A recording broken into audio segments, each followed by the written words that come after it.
Welcome to the Toastmasters Experience. My name is Evelyn. Get inspired by today's Toastmasters Insights. Enjoy the show. And welcome to another episode of the Toastmasters Experience.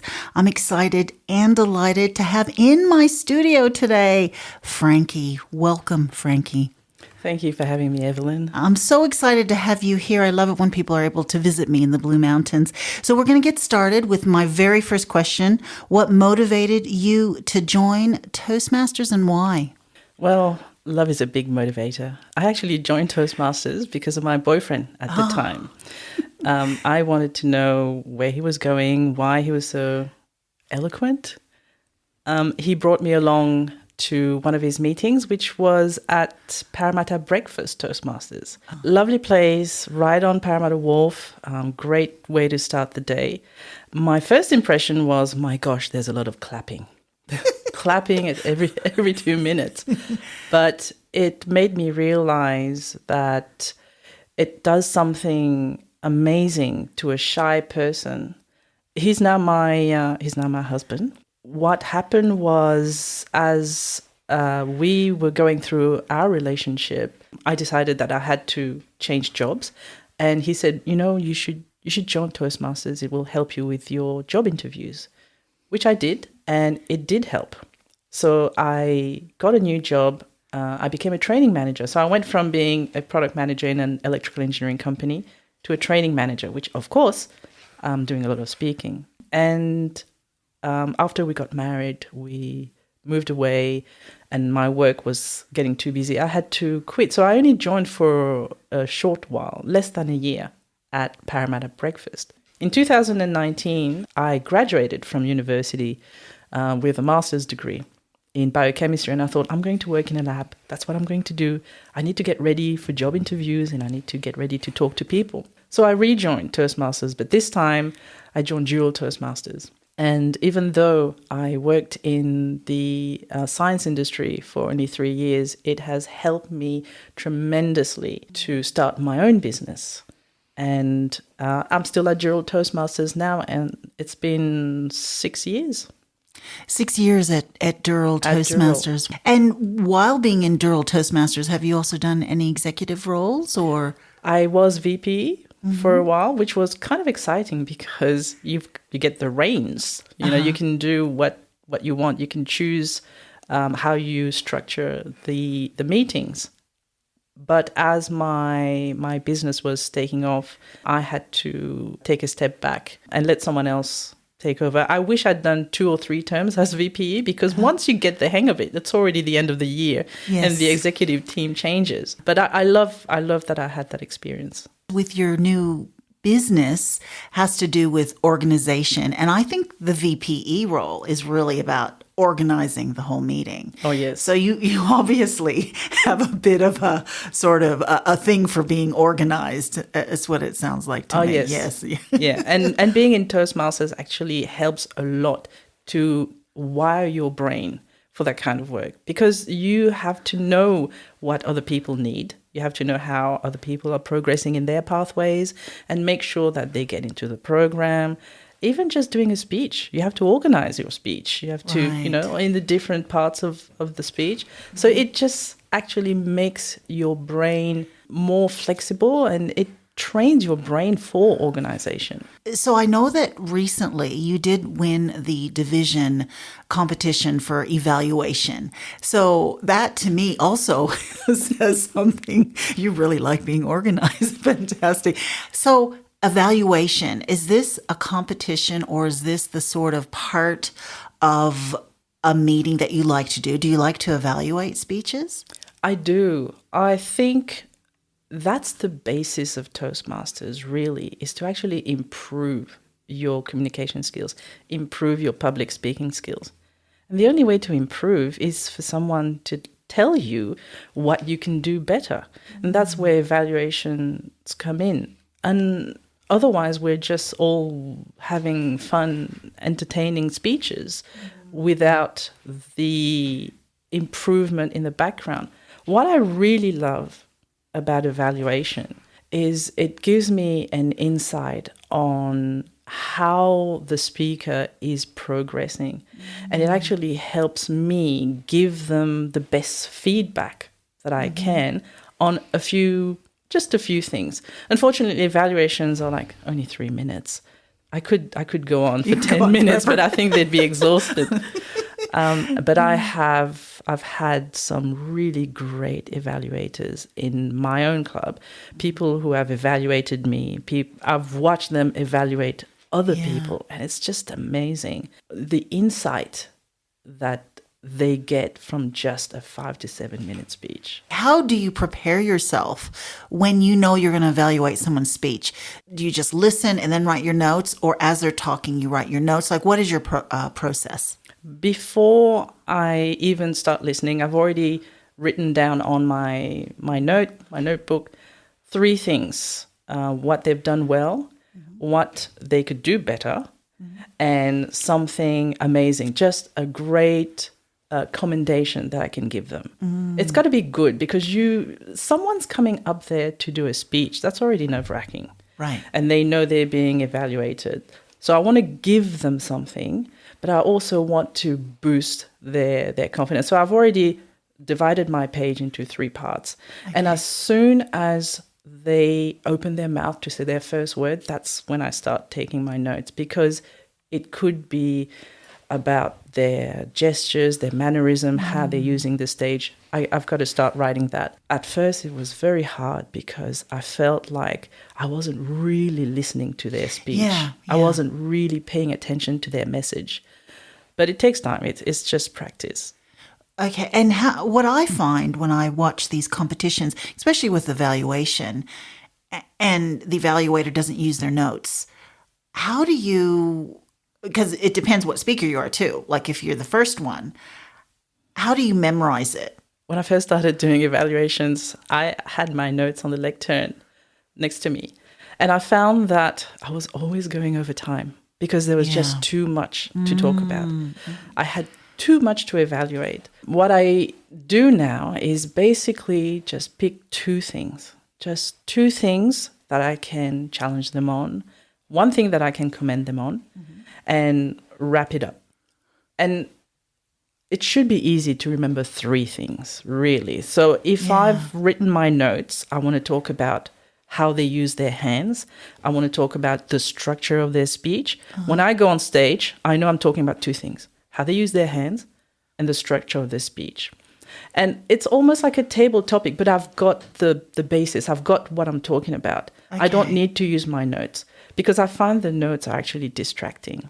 So say, for example, at the division contest, the speaker was kind of pacing about the stage aimlessly. So that's one thing I want to talk about. And the second thing I want to talk about was the pace of her speech. So if I've got those 2 things, stage, pace, that's all I need to remember. So if I go up on the stage to do my evaluation, I know, talk about the pace. Well, the speech was just like one long monologue that had no vocal varieties. I'll just remember the speech. And then talk about the stage. Well, she was just walking around. So I think it's mostly a visual technique, but I'm just using very few keywords. That helps me actually stay focused, keep an eye on that red light, because the evaluation goes very fast. If I try to talk about too many things, before I know it, I've gone over time. When you first started to learn evaluations, did you focus on the sandwich method, or was there a method that you liked? Because I know there's a few methods that Toastmasters talks about. The sandwich, commend, recommend, commend. I've heard so many times that it's the worst thing you can do, especially in training. This is what I've heard. Okay. I don't think it is the worst thing you can do. Okay. I think it is important to wrap up the evaluation and end on a high note, because you are grateful that the speaker gave you something to evaluate. I've got to always remind them, thank you for allowing me to evaluate your speech. But in the middle, I've got to remember, why am I evaluating them? I'm evaluating them because I want them to improve. I really want them to pay attention. So I'll give them 1 or 2 things to focus on, and I make it really relevant. There is a reason why I mention your vocal variety or lack thereof. So I challenge you to improve your vocal variety on your next speech. They can remember that bit, but I need to deliver that message with compassion because I want them to improve. It's quite nerve-wracking when someone's evaluating your speech, but I'll put that in the middle. And then, of course, at the beginning, you want to say, hey, you gave me a really good impression when you came on stage. And that's the commend part. So it actually just works out. Commend, recommend, commend. Even though I am not following the formula, it just so happens that it ends up being the formula. Was this the first time that you've competed in evaluation, or have you done this before? I've done it before, but this is the first time I've actually reached division level. Wow, fantastic. Congratulations. Thank you. And I forgot, what number were you? How do you mean? I mean, sorry, what number when they said for you to come up? Were you number 1, 2, 3, or 4? Or do you remember? I think I was number 3. Number 3. So you were able to hear 2 other evaluations. Yes. And when you heard the other evaluations, did you think, yes, I've got this in the bag, or, oh my God, I don't know? Well, one of the evaluators pretty much said what I said. Okay. And I got worried. I thought, well, that means we've seen the same things. We have realized that, okay, this speaker can make the same improvements. And it almost felt like, when you're doing a test and they tell you what the right answer is. Oh, yeah, I know that's the right answer I got. Yeah. But it was actually my husband. He said, oh, yes, when they said this person got 3rd place, then he realized, oh, yeah, you got that. I think certain personalities suit different competitions. Have you found that? I have. I know the people who are going to win the humorous speech contest. Yes. I know who's going to win the international speech contest. There, you've got the, that comedic bone, that you need to have. Yeah. And the other person is always inspiring and motivating. And I'm happy to let them do these contests, and I'll focus on evaluation. I loved listening to your speech, and I just knew I had to have you on the podcast. So thank you. Thank you for driving up. Thank you so much. Now, what has been something about Toastmasters that has surprised you? I think it's the club part, the social part. I used to attend my Toastmasters meetings as an obligation. Oh, I've got to go to Toastmasters tonight. Oh, I've got to do this. I've got to do a speech. What surprised me was the friendships that you actually develop. It's a club, and it feels like I'm going to see my mates. I'm going to have an awesome time doing speeches and evaluating and doing table topics. And we do socialize as well. It surprised me the friendships that you make during the meetings. I mean, it's very structured. You have to stick to time. And once the meeting's ended, we usually finish around 8:45. You got to go home, but you keep in touch. We've got our WhatsApp group, and we have social evenings. So that makes a big difference. And I didn't think I would find a place where I felt that I belong with people that I actually like. Yeah, and you got a husband out of this. Yes, I did a long time ago. But yeah. I mean, He left Toastmasters not too long after we got married. Oh. So I took over. Oh, wow. Okay. So I feel the universe brought him to me so I could go to Toastmasters. Oh, no, that's fantastic. How has Toastmasters helped you in your personal and professional life? Well, in my personal life, it's helped me actually just love people. I used to think, oh, I hate people. I'm going to go to this party and I have to talk to all these people. And I actually enjoy the conversations now. I look for the conversations. And it has helped me so much with my business because as a small business owner, to be successful, you have to network. So much networking has been happening in the past year. And I love walking into a room and talking to a total stranger. Wow. 20 years ago, there is absolutely no way I would have done that. I would have found the one person that looks vaguely similar to me or someone familiar, and I would just hog them for the rest of the evening. Yeah. But now, networking is so pleasant. It's so much fun because I can communicate with people, because I can learn to control my nerves. I've been to a networking event where someone said, they asked me, could you please do an impromptu speech or introduction? And I didn't bat an eyelid. I just did it because I knew whatever experience I had at Toastmasters or whatever skills I learned, it's just going to come out. It's just going to be natural. And it obviously has paid off in your professional life, like you were saying, you're networking. But because you do decluttering, you must evaluate them. Is that correct? Yes. Well, there are two things. It's the communication part. Well, if I'm going to see a client, I really need to communicate very clearly with them what I'm going to do and how it's going to take place so that because while I'm walking there, there's a stranger in your house who is going to go through your personal things. So they're already in this anxious energy. I talk to them and I have to make sure I communicate with clarity, with compassion. And when I'm learning from them, I'm evaluating them because even though they're telling me, why this has happened, why the boxes haven't been unpacked, or why the kitchen is a mess, there are underlying messages in their conversations that I've got to pay attention to.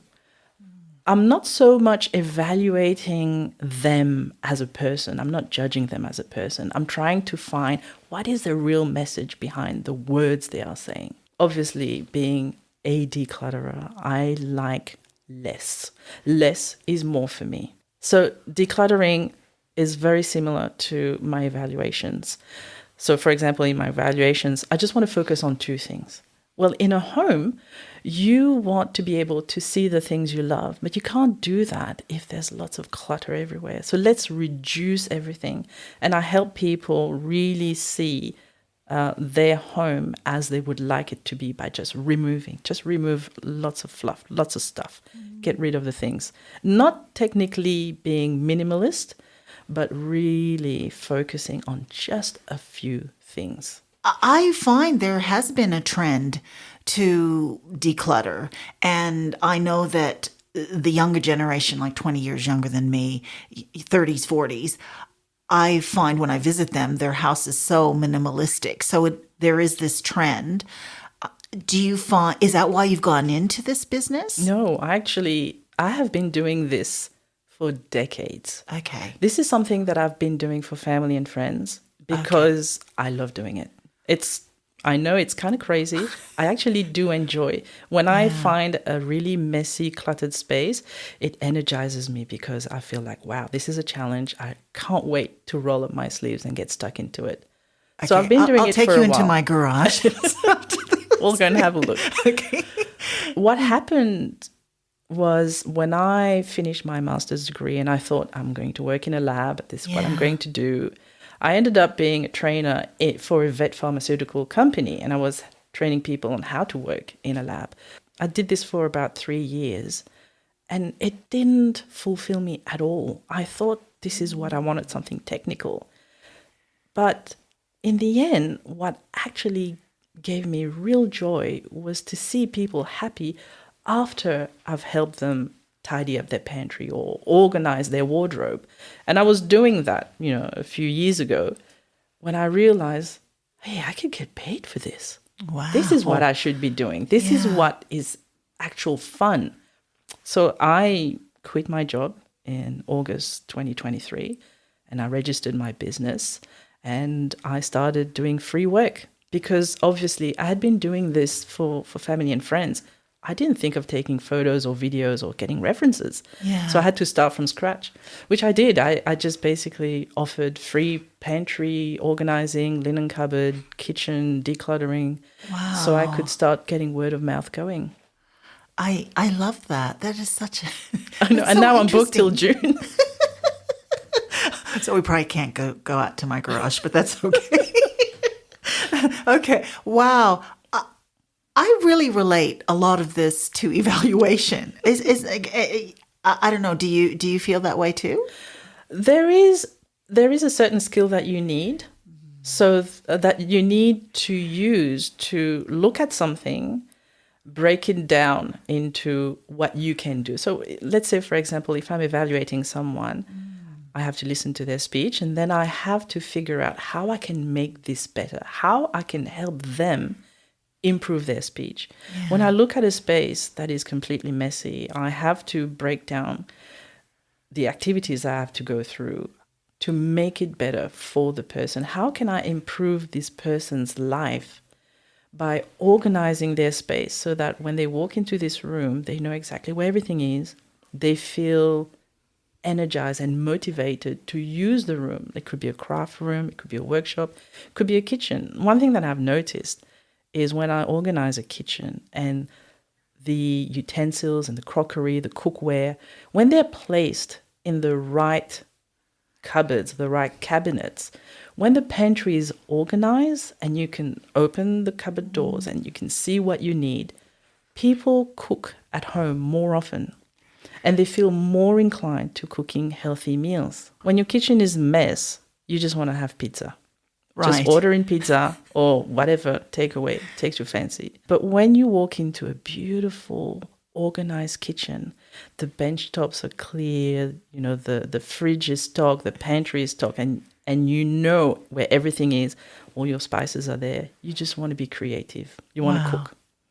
I'm going to put you on the spot right now. What do you think of this studio? I love it. Okay, good. I love the fact that there is this massive map of the world because we can it's a great talking point, but it also makes you feel like there's knowledge here. There are books, there are posters, photos. I love it's a phrenology, it's a study of there's knowledge there. It's kind of science, like technical, and it makes you want to exchange ideas. It's a perfect space for it. Oh, thank you. You've heard and the it sun here. is streaming in. It's beautiful studio. You've heard it here first by a major declutterer. Anyone who's coming to the podcast, make the trip. It's worth it. Okay, great. That's a good plug. Thank you.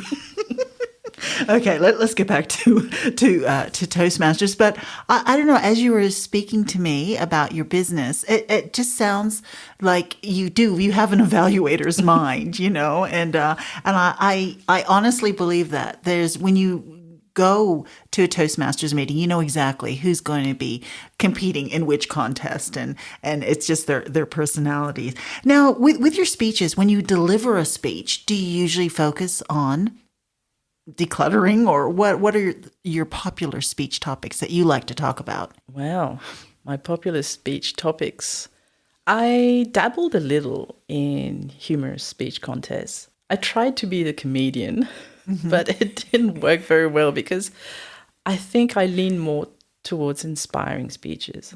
I like to inspire people. I am an avid reader of self-help books.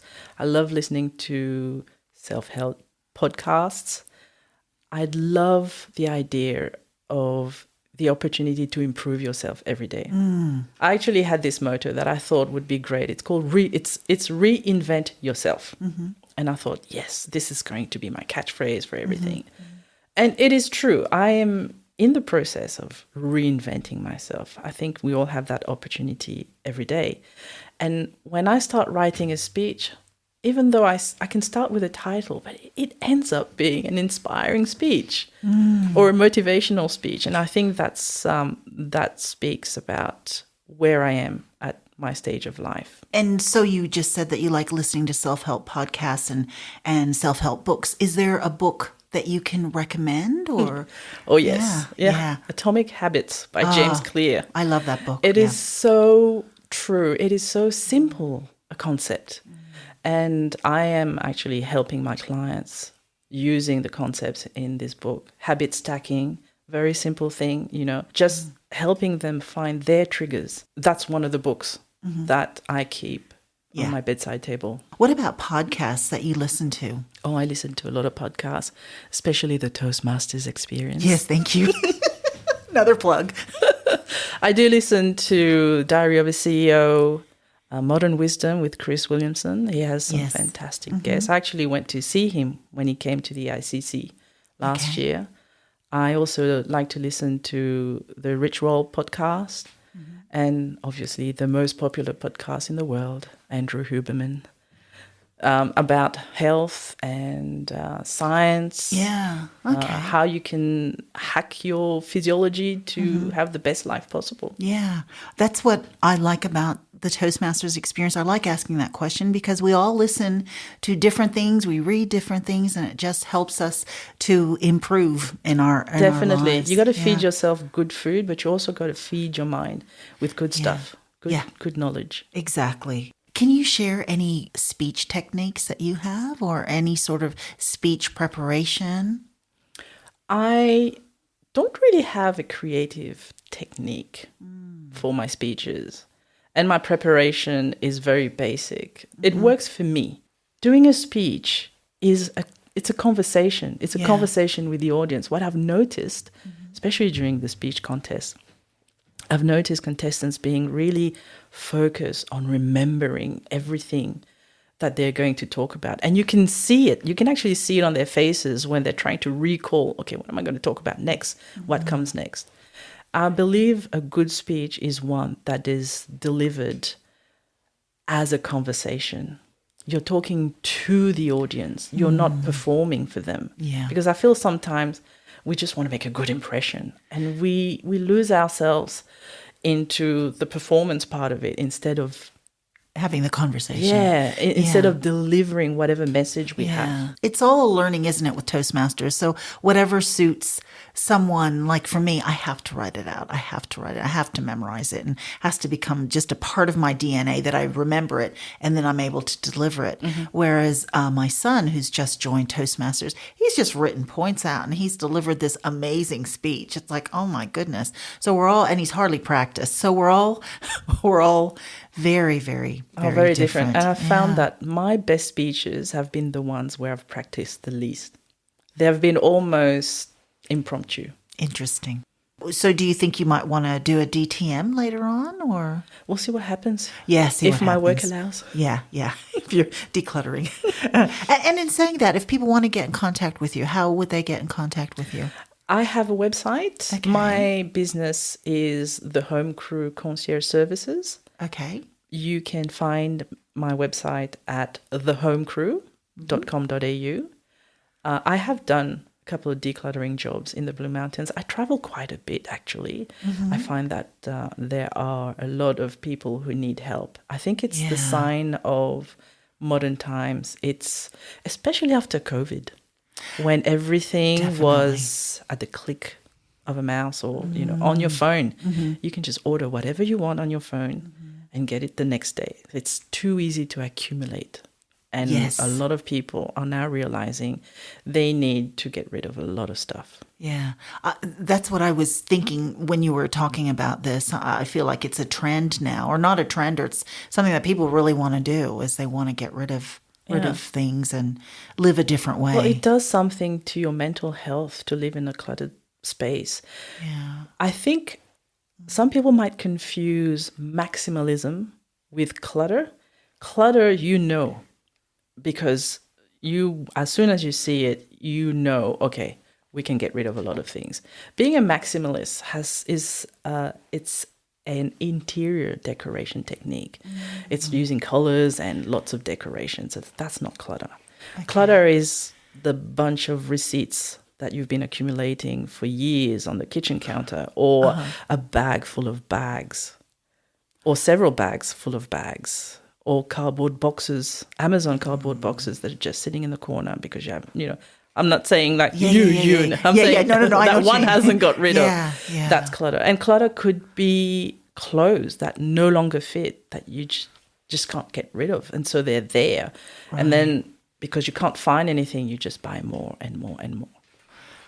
Yeah. That plays a lot on your mind. And I think once things are tidied up and once you get rid of everything that doesn't serve, it's amazing the change in people's mental health. It's amazing. How would you relate decluttering to Toastmasters? That's a hard question.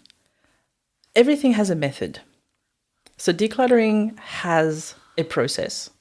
You've got to evaluate the task to be done, and then you've got to break it down into small chunks, and then you've got to figure out what you're going to do first, next. Yeah. Toastmasters is structured. Doing a speech is structured in the same way. You have a concept, you have an idea. How are you going to put these down into words? How are you going to link those different concepts together to get your message across? Right. It's all about really organizing your thoughts. If I'm doing a speech, I have to organize my thoughts, how I'm going to deliver it, what am I going to say. When I'm decluttering someone's house, I have to organize my thoughts. What am I going to start with first? How am I going to do it? So I've been doing a lot of consultations remotely. So I get sent a lot of photos and videos before I even speak with the client. So we do a lot of exchanges online. I receive a lot of photos that I go through and I have to analyze. What am I going to do first? All right, we're going to start with the lounge and then we're going to move to the kitchen and then we're going to move to the bedroom. It's just like the intro, the body, the conclusion. It's just organizing. It doesn't matter what you're organizing. It could be words, it could be things. You just got to look at it and organize it in your head. So I know you have a younger daughter. What does communication mean to you and to your daughter? Because it's different times now. Oh, yes. I have a lot of friends who seem to have problems communicating with their teens. I don't quite understand what the problem is if you can communicate very well. I have a child. She's an only child, and she spends a lot of time with adults because obviously she doesn't have any siblings. So we spend a lot of time, the three of us, at home talking about our day. It's very mundane. But the idea with communication is connection. If we don't communicate with people, how are they supposed to get to know us? How are we supposed to get to know them? I find that with teens, it's even more important because we have this massive obstacle called social media or phones. It's so easy for teens. Even when they get together, they're on their phones. So communication is even more important today. And I found that with my daughter, if I can start the process of sharing my life with her, she will start sharing with me. I see a lot of parents asking questions. Oh, I asked them, how was his day? And it just said, oh, fine. And I keep reminding them, don't ask. You share. A lot of teenagers, a lot of kids do not know their parents. They don't know their parents. And it's so important to actually start sharing your life. Do your kids know what your dreams are? Do your kids know what you're afraid of? Do they know anything about what inspires you, what motivates you, before you even go and start asking them? Because they might not even know how to express it. So you show them how to express these things. So we are quite open at home. We have this policy of no lies. It's very hard for me to lie. It's very hard. I think some people just lie through their teeth. So we don't lie. There's nothing to hide. And I feel that it lays the foundation for trust. That's one thing. And then it's basically just communicating on the same level as a friend. So when I speak with my daughter, I communicate with her as though she was 25 or 30, even though she isn't. But she has to learn how to talk to people. And I find that Toastmasters helps a lot with that, because you need to be able to communicate with clarity, with accuracy, even if it is something as mundane as, how was school today? Did you talk to anyone? Let me tell you what happened in my day. I went to see this client and I felt so sad for them because whatever, So I start sharing my life, and it's got to be genuine. Communication for connection, not just because it's quiet in the house and we need some noise. So communicate for connection, because otherwise, what's the point of being human if you're not connecting with each other? Yeah. I love that answer of you communicating with them, you actually telling them how your day went. Because you're right. We just ask them questions. We don't get the answers we want, but we haven't shared anything with them. So, it's been such a pleasure having you on the podcast today. It's gone a totally different route, but I've really enjoyed this. But I want to ask you one last question that I ask all of my guests. Mm-hmm. What advice would you give someone who's considering joining Toastmasters? Well, if they are considering Toastmasters, I would just push them that extra way. Just say, just do it. Considering Toastmasters is already half the work done. When I joined Toastmasters, I had no idea what it was. Mm-hmm. I really didn't know anything about it. If someone's considering Toastmasters, that means they found out about it, someone's told them about it, and I can just close the gap. Yes. Just push them in. Do not delay, because it's not just about public speaking. It's not just about leadership. It will actually change your life. It will actually make you a better communicator, no matter who you're communicating with. Mm-hmm. Just do it. Yeah, that's fantastic. Thank you so much. Thank you so much. It's my pleasure. Thank you.